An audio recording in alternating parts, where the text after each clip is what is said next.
U ovom videu radit ćemo 8. zadatak.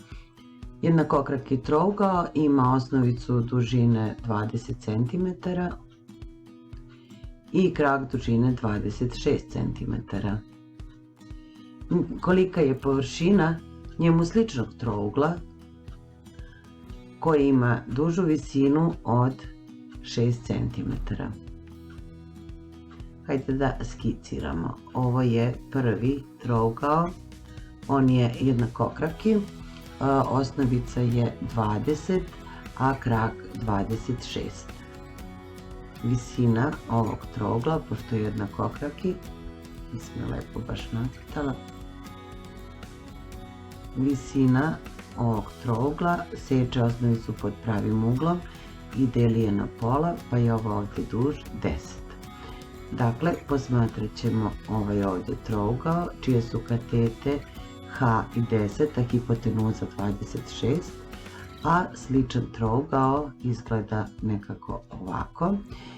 Njegova osnovica nam je nepoznata, označit ću je sa A1, ali znamo da duža visina, to je ova visina koja odgovara osnovici, H1 iznosi 6 cm, ovdje je pravougal, posmatrat ćemo ovaj ovdje trougao.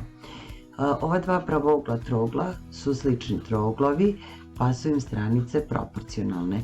Međutim, mi ne znamo koliko iznosi H iz prvog trougla.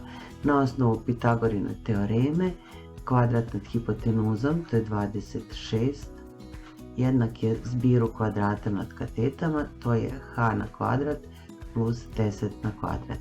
26 je 676, jednako je H na kvadrat plus 100. H na kvadrat je 676 minus 100. H na kvadrat je 576, a samo H je koren iz 576, odnosno H je 24 cm.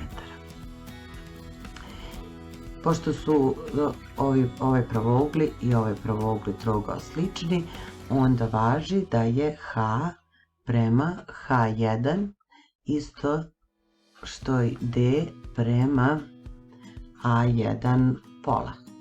Stavit ću A1 podeljeno sa 2. H smo izračunali da je 24, kroz H1 je dato u zadatku da je 6, isto što i 10 kroz A1 podeljeno sa 2.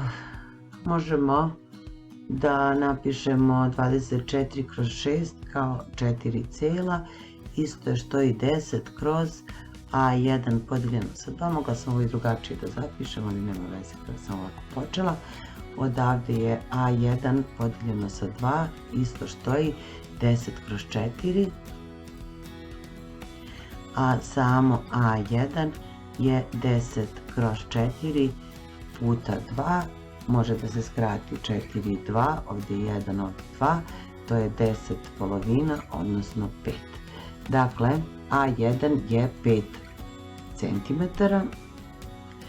Izračunali smo da je A1 5 cm, a znamo da je H1 6, površina P1 se računa po formuli osnovica puta njena visina sa 2, odnosno kada zamenimo podatke koje imamo, umjesto A1 pišemo 5 cm, umjesto H1 6, sve to kroz 2, 2 i 6 mogu da se skrate, pa dobijamo da je P1 jednako 15 cm kvadratnih.